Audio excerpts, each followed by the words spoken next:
नमस्कार, मैं आश्विनी दीक्षित और आप देख रहे हैं इंडिया वॉइस। स्वागत है आपका देवभूमि समाचार में। बुलेटिन की शुरुआत करेंगे बड़ी और अहम जानकारी के साथ। देहरादून से आपको जानकारी बता रहे हैं, जहां पर मुख्यमंत्री पुष्कर सिंह धामी ने मुख्यमंत्री आवास में अखिल भारतीय अखाड़ा परिषद के अध्यक्ष एवं मनसा देवी मंदिर ट्रस्ट के अध्यक्ष महंत रविंद्रपुरी के नेतृत्व में साधु संतों के प्रतिनिधि मंडल से शिष्टाचार भेंट की है।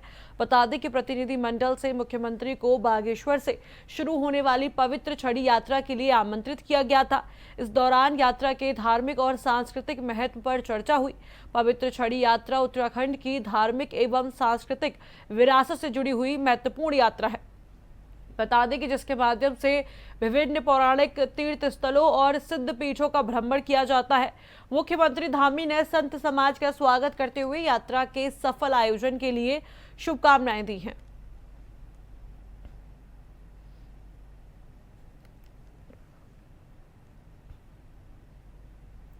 वही अब बात करेंगे देहरादून की, जहां पर मेरे सपनों का उत्तराखंड अभियान को प्रदेश के विद्यार्थियों का जबरदस्त समर्थन मिला है।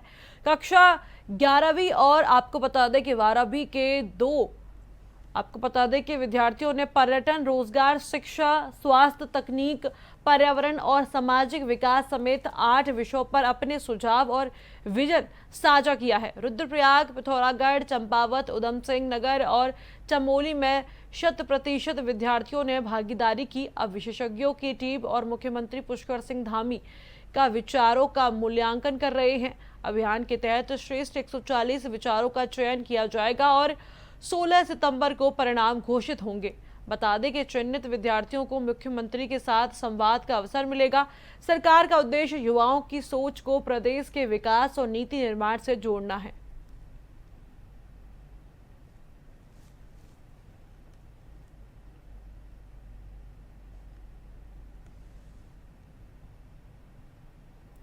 वहीं मुख्य सचिव आनंद बृंदन ने सचिवालय में वन डिस्ट्रिक्ट वन फेस्टिवल और स्थानीय उत्पादों के निर्यात को बढ़ावा देने को लेकर जिलाधिकारियों के साथ बैठक की है।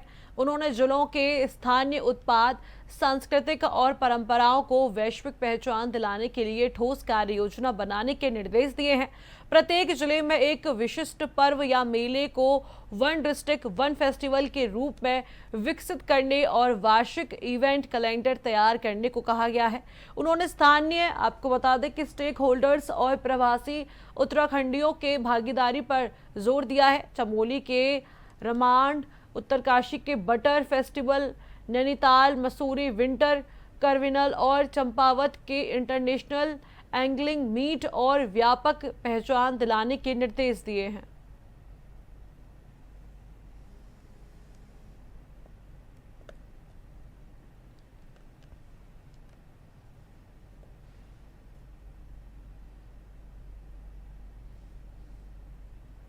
देहरादून से आपको जानकारी बता रहे हैं, जहां पर मुख्यमंत्री पुष्कर सिंह धामी ने प्रदेशवासियों से आगामी त्योहारों में स्थानीय उत्पादों की खरीद को प्राथमिकता देने की अपील की है।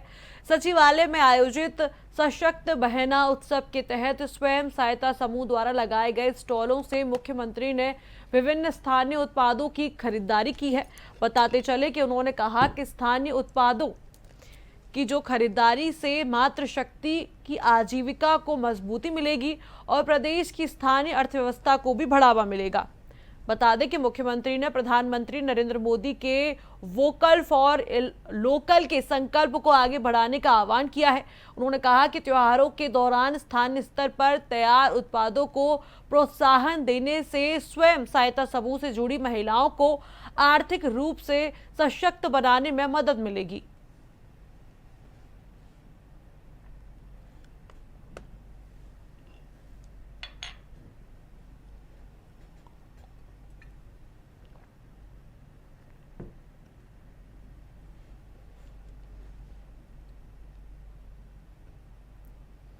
अगली खबर की ओर रुख कर रहे हैं। खबर आपको बता दें कि देहरादून से है, जहां पर मुख्यमंत्री पुष्कर सिंह धामी ने मुख्यमंत्री आवास में बागेश्वर जिले के कपकोट विधानसभा क्षेत्र के विधायक सुरेश गड़िया से शिष्टाचार भेंट की है।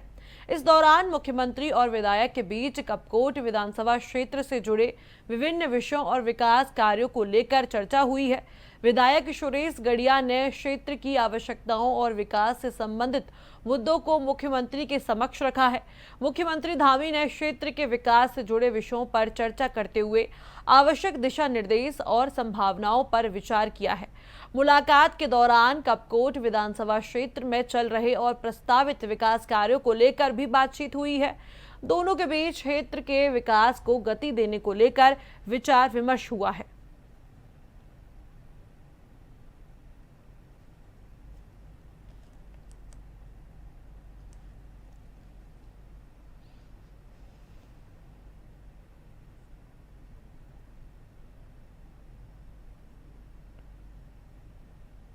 अगली खबर की ओर रुख करते हैं। खबर देहरादून से है, जहां पर गढ़वाल सांसद अनिल बनूली ने दिल्ली में केंद्रीय शिक्षा मंत्री प्रहलाद जोशी की मुलाकात कर उनसे शिक्षा मंत्रालय का अतिरिक्त प्रभार मिलने पर शुभकामनाएं दी हैं। इस दौरान सांसद ने उत्तराखंड के ग्रीष्मकालीन राजधानी गैरसैंण में केंद्रीय विद्यालय स्थापित करने की मांग दोहराई है।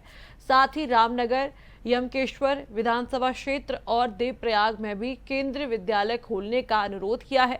सांसद ने कहा कि इन क्षेत्रों में केंद्रीय विद्यालयों की स्थापना से स्थानीय विद्यार्थियों को गुणवत्तापूर्ण शिक्षा के बेहतर अवसर मिलेंगे।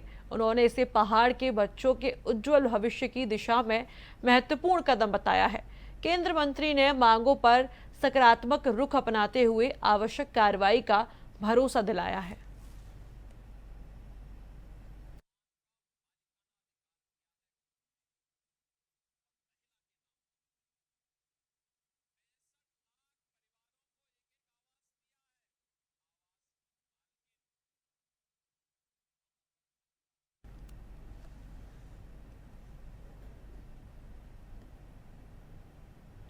मसूरी से आपको जानकारी बता रहे हैं, जहां पर रामलीला मैदान के शुद्धिकरण को लेकर मसूरी में सियासत तेज हो गई है। भाजपा प्रदेश अध्यक्ष महेंद्र भट्ट ने कांग्रेस पर निशाना साधते हुए कहा कि विपक्ष के पास कोई ठोस मुद्दा या कार्यक्रम नहीं है, इसीलिए ऐसे विषयों को तूल दिया जा रहा है।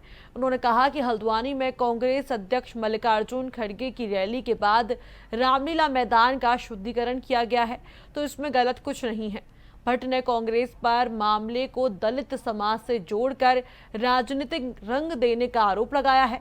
वहीं आगामी चुनाव में टिकट वितरण को लेकर उन्होंने कहा कि उम्मीदवारों का फैसला पार्टी संगठन और नेतृत्व की प्रक्रिया के तहत करेगा।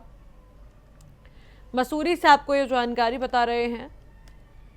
ये तस्वीरें आप मसूरी से देख रहे हैं, जहां पर रामलीला मैदान के शुद्धिकरण को लेकर मसूरी में सियासत तेज हो गई है। बता दें कि भारतीय जनता पार्टी प्रदेश अध्यक्ष महेंद्र भट्ट ने कांग्रेस पर निशाना साधते हुए कहा कि विपक्ष के पास कोई ठोस मुद्दा या कार्यक्रम नहीं है, इसीलिए ऐसे विषयों को तुल दिया जा रहा है।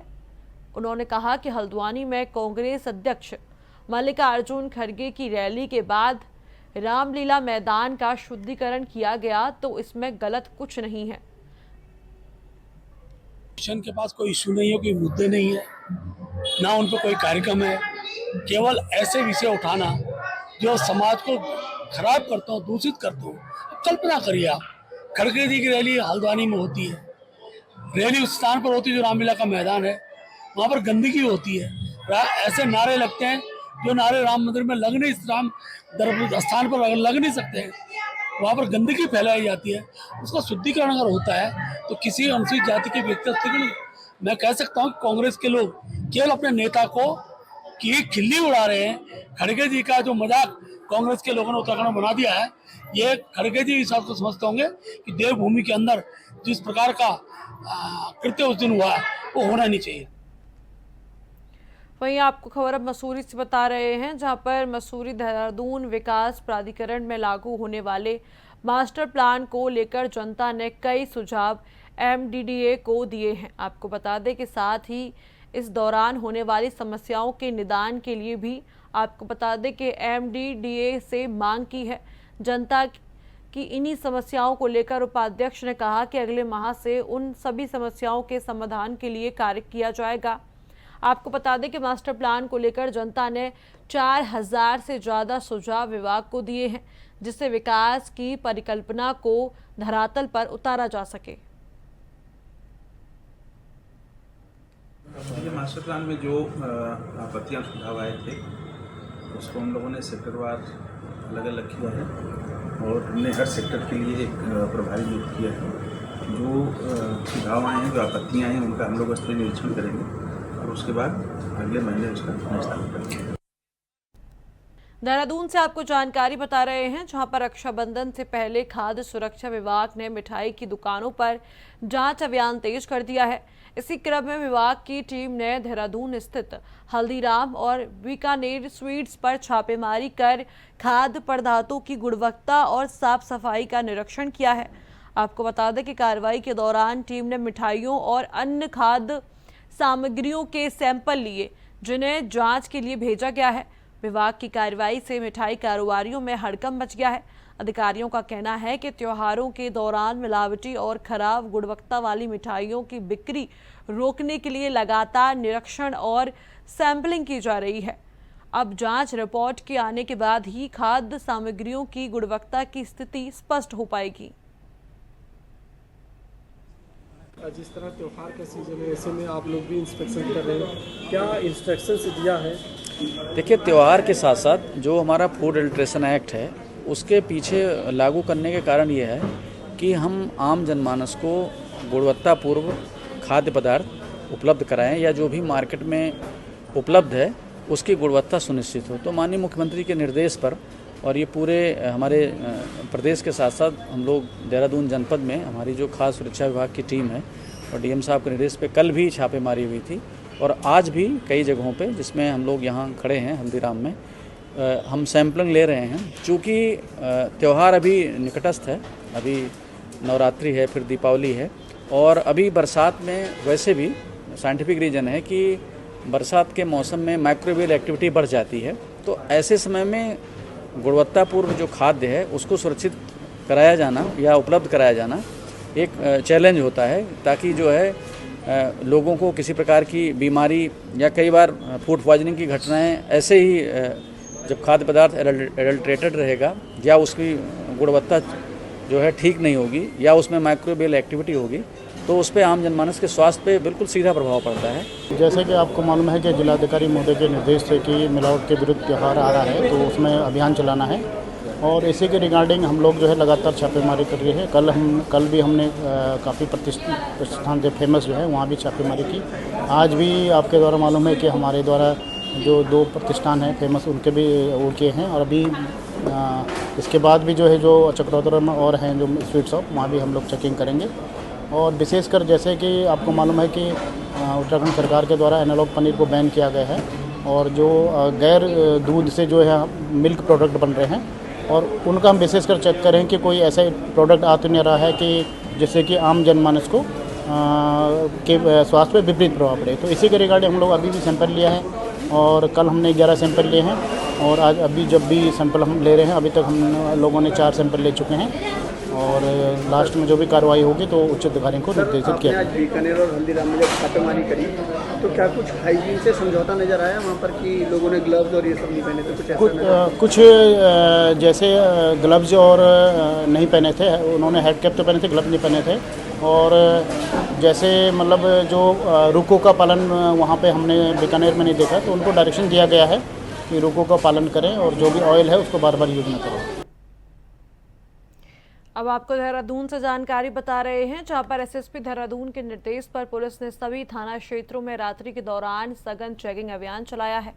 पुलिस अधीक्षक नगर के नेतृत्व में नियमों का उल्लंघन करने वालों के खिलाफ व्यापक कार्रवाई की गई। शराब पीकर वाहन चलाने वाले 21 लोगों को गिरफ्तार किया गया है, जबकि ड्रिंक एंड ड्राइव और यातायात नियमों के उल्लंघन करने वाले आपको बता दें कि 55 वाहन सीज किए गए हैं।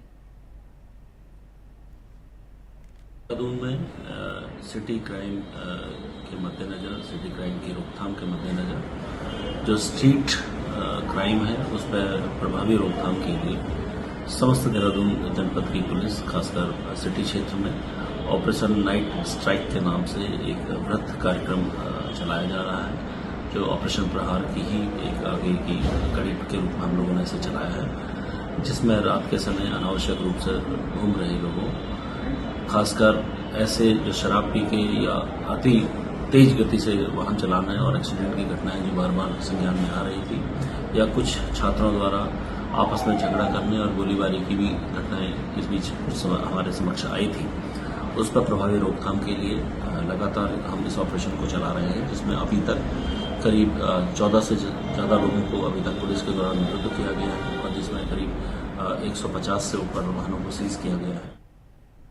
फिलहाल इस बुलेटिन में इतना ही। आप देखते रहिए इंडिया वॉइस।